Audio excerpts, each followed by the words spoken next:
It is Thursday, May 7th, 2015. Welcome, everyone, to episode 35 of the OG Cast, your clan podcast for the original Guardians. My name is Mike. You can find me on Xbox Live. I am Mike Rocksmore. It's just me and Keith tonight, or at least so far. So, Yeah. welcome. Hey. Yeah, I know. I thought we were going to have Nick joining us tonight. Didn't he say he was going to join us? You did. You did. So, Nick, I guess you still have time. Yeah, maybe he'll grace us with his presence. It's been a while since we've seen him. Hey, at least he's alive. Yes? That was a concern for a while, so it's definitely good that he's still with us. Absolutely. Absolutely. Well, maybe if he doesn't come on, we'll drag him in streaming next week. All right. Well, let's dive into it here then, and I'd like to start off with a little video I saw on was posted by GameStop this week, and it kind of got the juices flowing a little bit. So I wanted to kind of get your opinion on it here. Yeah. Basically, this video was the top 5 reasons Destiny 2 should be a prequel, and they brought some fairly interesting points up about basically kind of going into the whole city age, I guess, as it's known, and the faction wars and all that kind of stuff. And it was intriguing. It kind of goes against what Bungie said, that our progress will carry on to the next game. But like, what do you think of this? Is that something that you would be interested in? Or?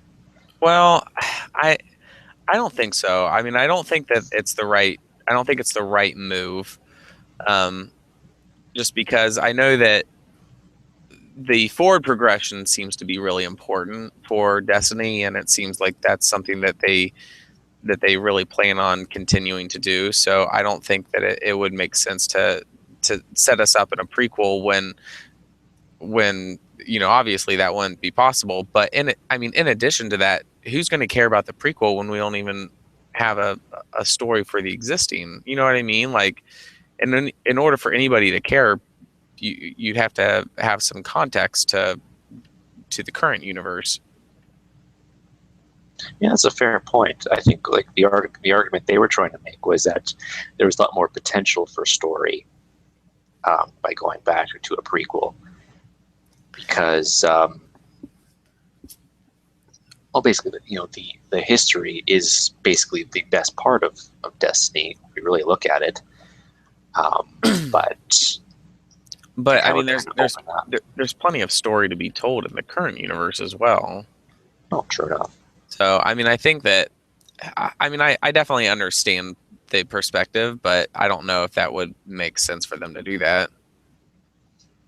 No, I agree, because basically, yeah, like, it does go in the fact that, like I said, our progress is going to carry over in some form or fashion, and if there's a prequel, there's no real way that we can do that. Yeah. So it was somewhat of a compelling argument. So struck me as something that it's not too far out of the realm of possibility, I guess, is the main thing. Yeah, I mean, it seems interesting. It's an interesting concept for sure. Mm-hmm. Yeah, cool. All right. Well, I just thought I could touch on that because, yeah, just something that kind of stood out to me earlier this week. So let's get down into the meat and potatoes of everything. Of course, that's the Prison of Elders reveal yesterday. Did you get a chance to watch it, or? I watched the last part of it, so I didn't catch everything. Okay. But I did watch the last part of it, and it seemed that Bowman guy was having some issues, throwing a little hissy fit. It seems like, was that his name, Bowman? Is that Professor Broman? Broman. Okay. Yeah. So I mean, I think that there seems to be some hostility from that, which I don't know. But He I did mean, get a little yelly at times. yeah, I didn't see the whole thing. I got called into a meeting at the very end. I think we got to about round 4 or something by the time that I had to leave it. So I watched the whole thing up to that point, and yeah. I mean, the content looks good. I mean, I think that it will be interesting. It's going to be interesting to see if it's compelling enough to be repeatable, right? So, I mean, it seems like that was their big reason for not having a raid, is because they wanted to make sure that they had content that was repeatable. Um, and I think that um, if they can do that successfully, where you'd want to do it every single week and feel rewarded, then great. I mean, I think that it looks really fun. It looks like it's a really good, um, really good content. I think that because there's also lower level ones that like you can do it multiple times a week and not get locked out. yeah. And I think I'm hoping that one's going to be good enough. Like, there's going to be good enough reason to do that more than to actually replay that one. Mhm. Okay, let's just quickly go over some of the specifics there. Like, yeah, there's going to be basically 4 levels to it.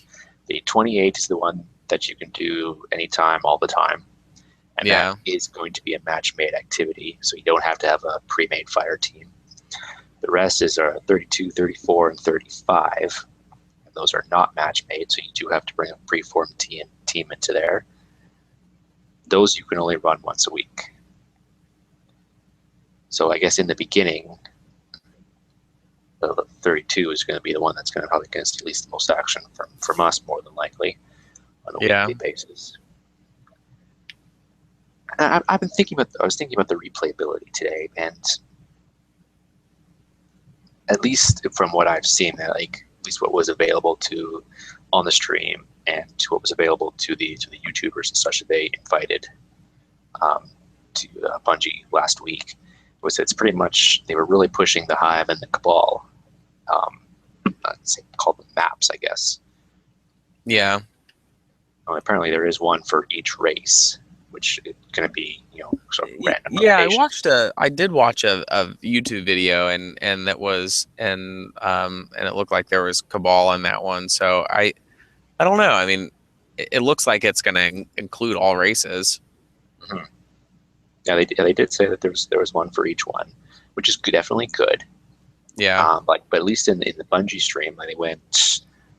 I think they went Hive, Cabal, Hive, and I didn't see the 5th round, obviously. But excuse me. Jeez. So yeah, like it is going to be somewhat repetitive. Like I guess the encounters are going to be slightly different each time, like because of the modifiers that they're introducing. Um, but as in terms of the space, I guess it's going to be fairly repetitive. yeah. I mean, I don't know. Hopefully they have enough variety that will make you want to keep coming back. The only thing that I saw, like they had the when I was watching them play, they had an arc burn on there, and I think that that's one thing that they could do to help increase the replayability, is um to have unique a bunch of unique modifiers. So hopefully we'll be able to get something to that effect. Well, they definitely do have that. So like arc burn is one, solar is one. There is one where your cooldowns are greatly reduced. If you throw a grenade, you're probably not going to get another grenade Yeah, for that round. There's one where your health is, you get extra health, but your health replenishes very, very, very slowly. So if you're hit enough, you're pretty much done. You don't get that, run away and recoup sort of thing. So like the modifiers are definitely, varied, it seems.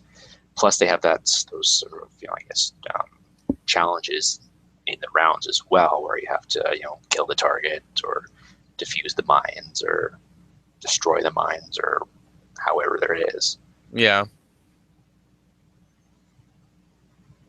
yeah. I mean, I think it looks really fun. And um, from a Clan Wars perspective, I know it's something that we're definitely going to be supporting. We're going to be running events specifically for Prison of Elders, and I think that will be. I think that will add a little something interesting, a little interest as well.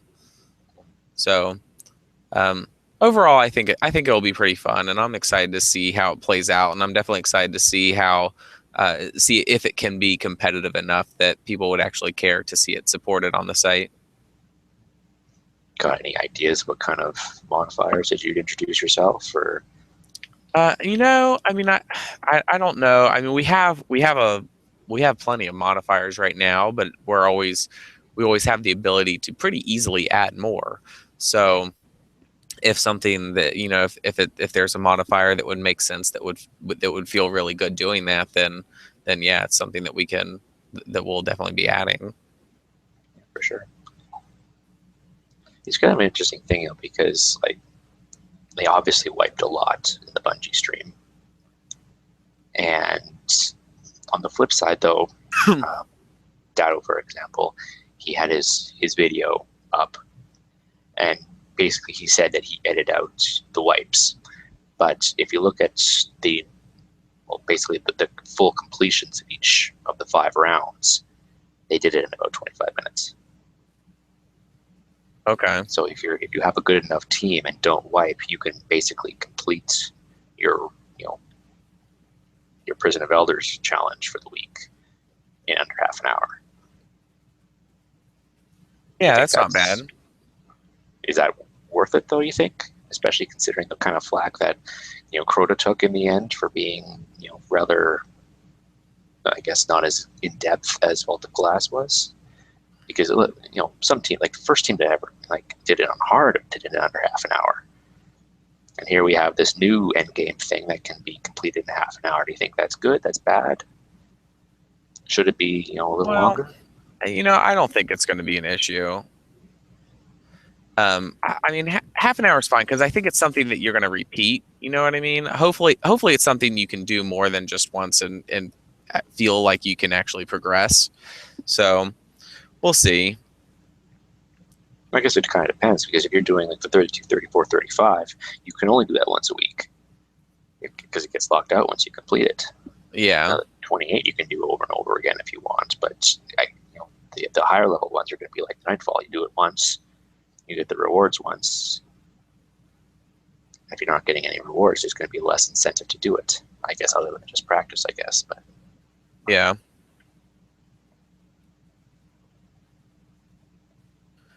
Yeah, I don't know. I mean, I think that we'll have to wait and see. I mean, it does seem like it's really short if it's only half an hour, especially something that that they were doing it for the first time and they were able to do it that quickly. Mm-hmm. So were they doing the highest level one? They were doing a 34, then yeah. Okay, they were doing the 30. They could do at the time. Okay, because the highest is 35. Yeah. So I don't know. I mean, maybe the 35 is going to be something that's super challenging. Who knows? Yeah, from what I understand, no one's done the 35 yet. Okay. Yeah, I mean, I it's all speculation at this point, and I'm not going to be the one to say this is garbage and it's I'd rather have a raid, because I'm not a huge raider. I enjoy doing the raids, but it's not something that I enjoy doing every single week, and I feel that I have to do every single week. And if it's in something like this, it seems it's a little more digestible and a little more approachable, then maybe I will care about doing it every week. So that's definitely a fair point. Because I definitely think that this is definitely more approachable to the average player for sure. Yeah. Especially having a level 28 option as well. So. But yeah, we shall definitely see it. Yeah, it looked pretty intense at times, and of course, it probably didn't help that those guys in the Bungie stream, Deej isn't the, he's not MLG. Let's just put it that way, I guess. But yeah, definitely. I'm definitely looking forward to it. Definitely a different take on what we've been getting so far. So I guess the big question is, from everything that we've seen over the last few weeks with these reveals, do you think Bungie's given us enough just off the top of your head? Do you think House of Wolves is going to be successful? Well, I think so. I mean, because if you compare it to where we are today, it's um, we don't have events every weekend, and it sounds like this, like Trials of Osiris, is going to be really good to be able to have some sort of progression every weekend. So that on top of Prisoner of Elders, I mean, I think it's going to be something to do. It's really going to boil down to, are they going to provide enough incentive for people to continue to do it? Sure enough. Absolutely. I guess we kind of got a little bit of a, well, it's not tease per se, but there's some rumors flying around. Apparently, Bungie trademarked the Taken King, and that's kind of the rumored big expansion, the Comet, this fall. So we'll have to see what comes of that in the end. Yeah. Activision had their big their conference earnings call Meduli thing. So this past week, and apparently there's 20 million accounts on Destiny. Yeah. So, good for them. And they say this game's dead. Over 180,000 people watched that stream on Wednesday too. Yeah, I mean, it sounds like it's really really good in terms of the people that are interested. So I mean, great job on them for sure. Yeah. Yeah, definitely the viewership dropped about 10, 15,000 when Broman started getting a little yelly, but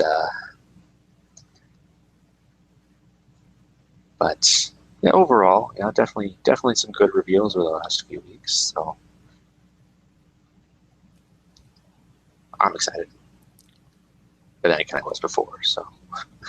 Yeah, I mean, I think it's looking pretty good, and I'm excited for it. I think it will be received well.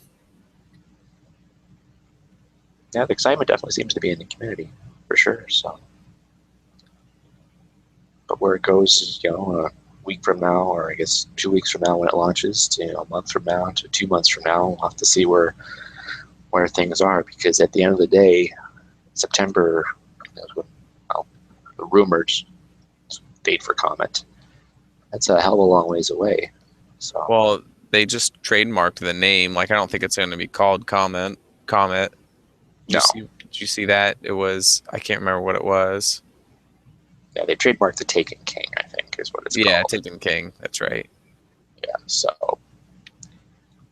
whether that is the quote-unquote Comet expansion, I don't know, but it probably seems pretty likely that it will be. Of course, there's rumors that we're going to see a raid this summer as well, and all that. So yeah, that's, of course, I'm not holding my breath for that. Yeah, a huge grain of salt there, but the future does seem, fairly bright for Destiny, which is, definitely good. So, all right, well, let's quickly touch on the update here, because it gave us a little bit of when House of Wolves is coming out. Patch 1.2.0, that'll be the pre-House of Wolves, fill out all the missing pieces sort of patch, and that's coming out on the 12th, so that'll be next Tuesday. It's going to be live around 10 in the morning Pacific.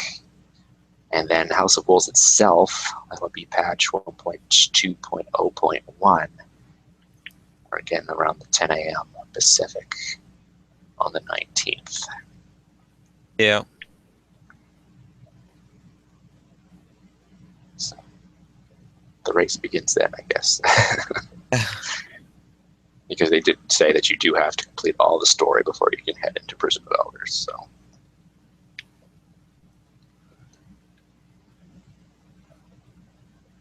I guess one more thing in the update to quickly touch on is that they raised over $400,000 for Nepal relief by selling those T-shirts.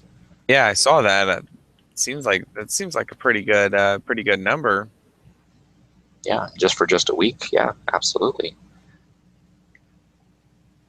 So yeah, Yeah. definitely the community knows how to give back, which is definitely a good thing.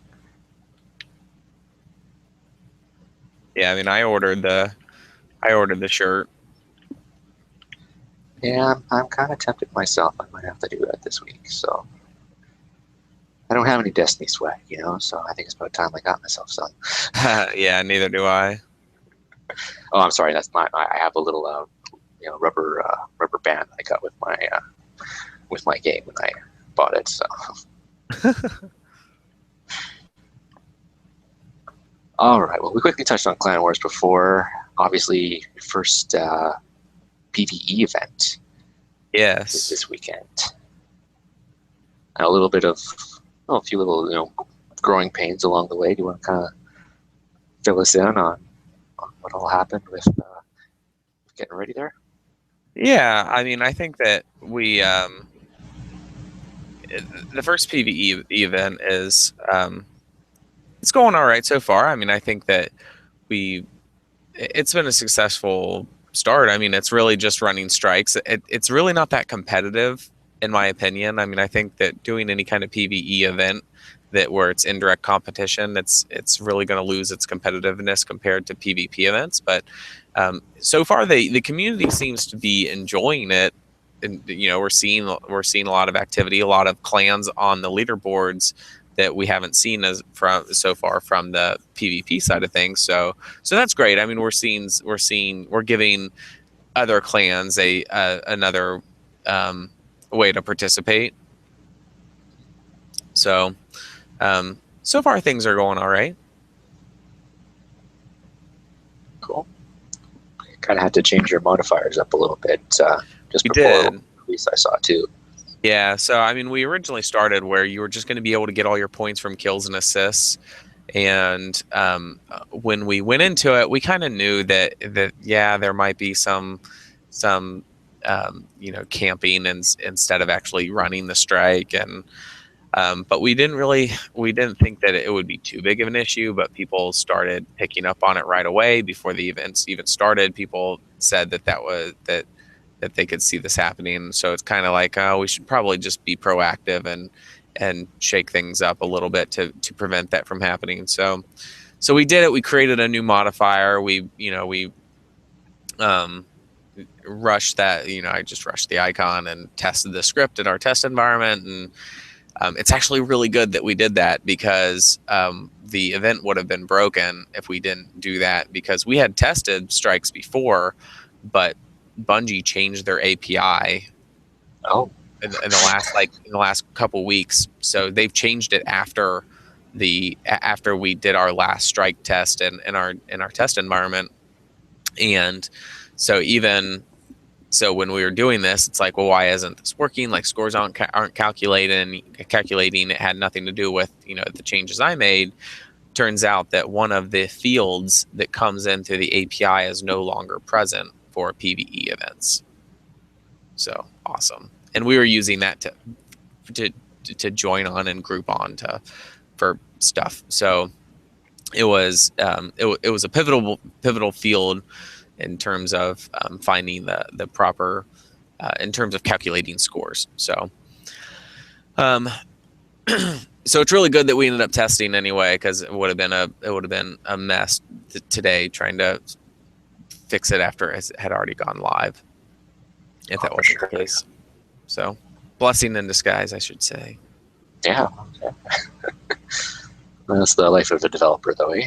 Well, I mean, so if you've ever worked with APIs, there is one rule when it comes to changing your APIs, and that rule is to never change your APIs. I mean, it's if you need to change something, you create a new version of it. So you have two of them that run side by side, the old one and the new one. It's because any downstream systems that use the API aren't going to break. You know what I mean? Yeah. It's just I don't know why Bungie did that. Maybe it was an inadvertent change. I mean, because it's not like they really gained anything from this change, but anyway, we're dealing with it. Hopefully, it's not going to change again before House of Wolves. It seems like they made one big change because they did that as part of the Iron Banner stuff too. They made one big change, and I imagine that's when this was changed as well. And hopefully that'll be the end of it, and we won't run into any problems for House of Wolves. Oh, for sure, yeah. But then again, they could just be, dicks and just want to mess with you. So,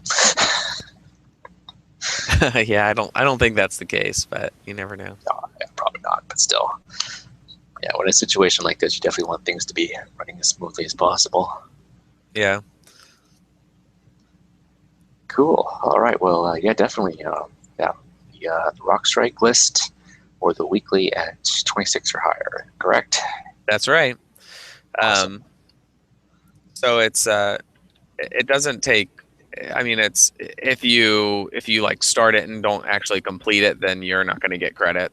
So you do actually have to complete you do actually have to complete it.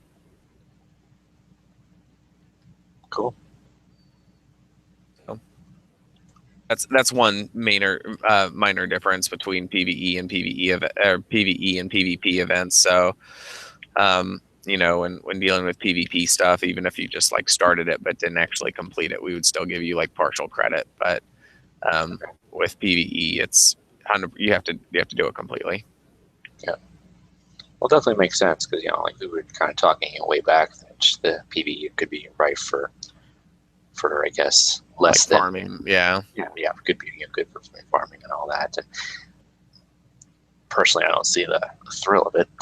Just farming and just camping the spawn points in public areas. But then again, I wasn't one of the ones to stand in front of the loot cave either, so which people proved more than willing to do.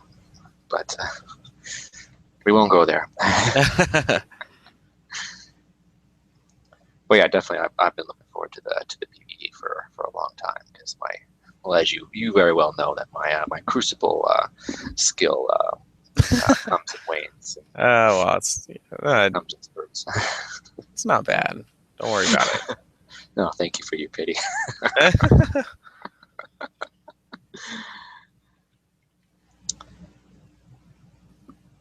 Well, that pretty much wraps everything up on my list here. Kind of a busy week, but not at the same time here. Just kind of in a holding pattern here as we're waiting for everything. One thing I wanted to talk to you actually, because we brought this up a few weeks ago with the gear upgrades in Destiny, and you said you were going to be looking more into the dead orbit stuff. Yeah. Is that more because you just like the aesthetics of their gear, or did you actually buy into the dead orbit mantra? No, it was more the aesthetics. Yeah, because I think yeah, I mean, it's really just the aesthetics because I mean, I think that choosing the faction, it really doesn't mean anything in this game at the moment. Mm-hmm. So it was just for aesthetics that I did that. Okay, because like Deej, for example, he's a big dead orbit guy, and he just kind of spits on the other factions there. And I've been kind of thinking about it myself lately because I think Dead Orbit does have the best looking gear. I'm not a big fan of the discipline strength aspect of their gear. I prefer intellect myself. Yeah. But do you think this was a missed opportunity, for Destiny, or is it you think this is what they wanted to have it be this split, for what attributes you want to have?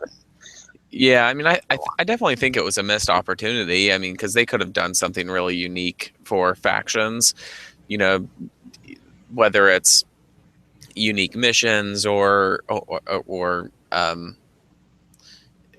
even when it comes to like unique ghosts and stuff like that, so you can get kind of different narrators. I don't know. I think that there's a lot of things that could have been done to more distinguish yourself from other players, and factions really didn't do that.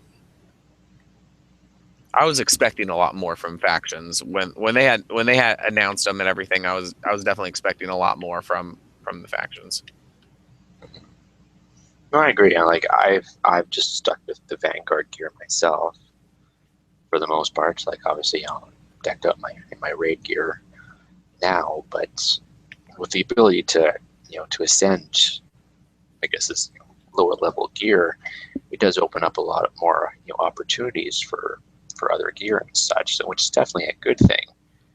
But I guess I wonder kind of how the if the faction rate will, or the adoption rate for factions will increase. Yeah, I don't know. I mean, they might. I mean, I think everybody did that. I mean, I think everybody. I mean, I imagine everybody picked a faction, probably just abandoned it after hitting level 3 with it or something. Oh, I know some people kept grinding. I know Austin kept grinding until he got that cool shader, that black and white one. But oh yeah, I mean, mine's like level 6 or something. I still don't have the shader, but yeah, I'm currently grinding it now. Hopefully, I end up getting it, but yeah, because really, there's no point in continuing to grind except for the shader.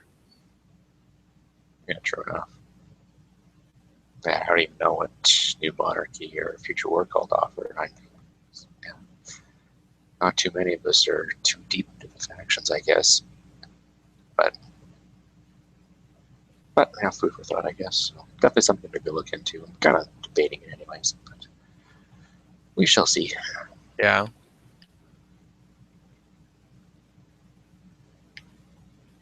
All right. Well, like I said, that's kind of all I got. You got anything you'd like to throw in here? No, I don't think so. Well, let's have this be a short week then. We'll wrap things up. Yeah, it's fine by me. I'm not feeling that great anyway. I stayed home sick yesterday and still have a bit of a sore throat. Yeah, I was gonna say you don't sound 100%. So yeah. All right. Well, let's wrap this up here. So the brand new website is originalguardians.com. Come check it out. Got some editorial pieces from Guardians, just like you, on there. Some really good articles, actually. So go check those out. Rich has got a couple up there. Howard's got up one. Riley's got one. I've got a couple up there myself now in my mikerocksmore series. So check that out. Especially the last one, because my last one was about getting Twitch to broadcast party chat. Because that's the one yes, thing I saw that. We are missing, and I want it. So let's let Xbox and Twitch know that we want that. Maybe with some stroke of luck, we can get it before too long. yeah, there's a. I definitely hope that they add that soon for sure. Oh, heck, yes. Yeah, and especially when you factor in that PlayStation can do it. That's just kind of a bit more salt in the wound, but. Can PlayStation? It can, yeah. There's actually a thing right in the OS that you can set your party chat to be broadcast. So anyone who has that option toggled can be broadcast. So yeah. Xbox, let's do this. Come on. That's really a shame. Hopefully they can add that soon, because that would be nice. I mean, because there are people that have capture cards, and it definitely adds a lot more to the stream when you can hear everybody in the party. Oh, of course, yeah. And my argument is definitely as games are a lot more co-op focused. Like Destiny. Like The Division. New Call of Duty. Black Ops 3 is going to have a co-op campaign. Yeah. Halo is going to have a co-op campaign, it seems, too. So it's definitely where games seem to be going more. Sure. And to not have that ability at this stage is just kind of setting things back, at least in my opinion. But I know I'm not alone. The issue was brought up back on the Xbox feedback user voice site about 10 months ago. and it's still not been addressed. So Yeah, it's really shocking. I don't know. yeah, hello. So go check those out on the website, originalguardians.com. Of course, everything else: Facebook, Original Guardians; Twitter @OGuardians; Google Plus, just search Plus Original Guardians. Links are in the show notes. Got the update in there. The video we just talked about right off the bat there from GameSpot, the top 5 reasons Destiny 2 should be a prequel. Go check that out. Also got a link to the latest Hunt the Truth Halo 5 little thing there. Episode 6 is out now if you'd like to catch up on that. Seems to be building to something. I don't know what. Oh, I guess we forgot to do our E3 predictions. You want to quickly yes, out? I've forgotten about those. I'm I don't know. This is rough. I think we're gonna see Fallout. There's a rumor going around that Fallout is that we're gonna see footage at E3, and from what I've seen, it looks like that rumor seems pretty credible. So I'm gonna go with that. I think we're gonna see some Fallout footage. Yeah, I saw something about that today. I think it was. Yeah, Bethesda's going to have something at the end of their thing for Fallout 4. So that's definitely probably something that's going to be happening. So Yeah, I definitely prefer their Fallout stuff compared to, because they do Elder Scrolls, right? That's what they do. They do Elder Scrolls and Fallout. yeah, Yeah. So I prefer Fallout stuff to Elder Scrolls, to be honest. I think it's way more unique. So yeah, I really hope that that's what we get. cool. I am going to go. I don't know. I'm thinking about this. This is probably a risky one, but I'm gonna go with that Sony is gonna lock up more Destiny content. I think. Oh, you think so? I think so. I'm scraping the bottom of the barrel here, but we'll see what happens.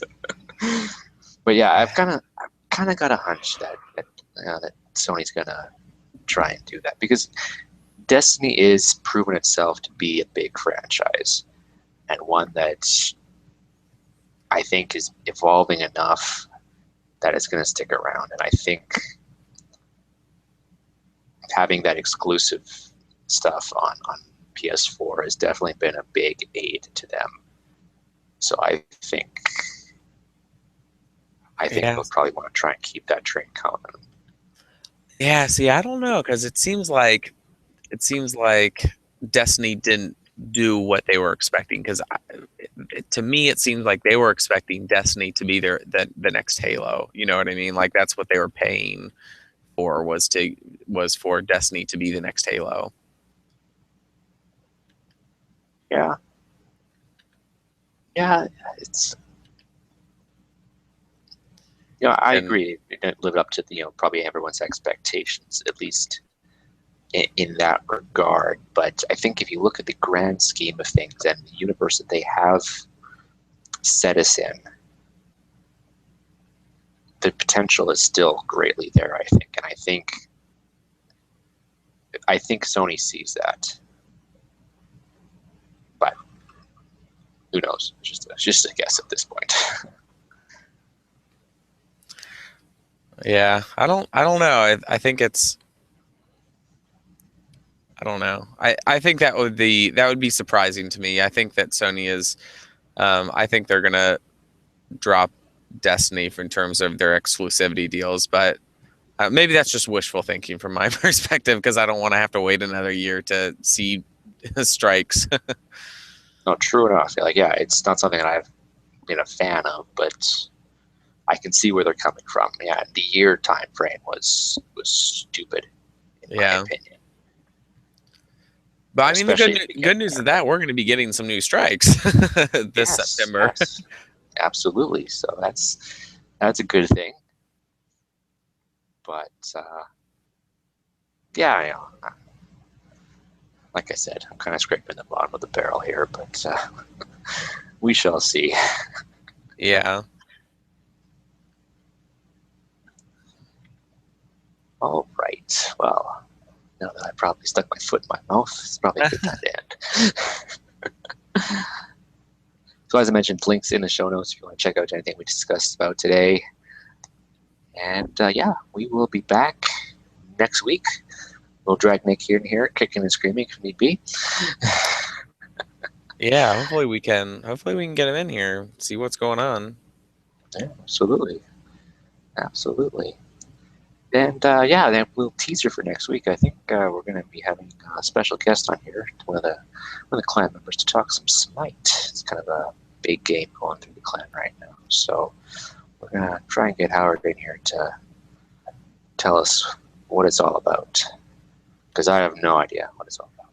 Yeah, I played a little bit of it, and not as much as Howard, I don't think, but I played a little bit of it, and it's really fun. I mean, it's a MOBA, so it's not something that you can.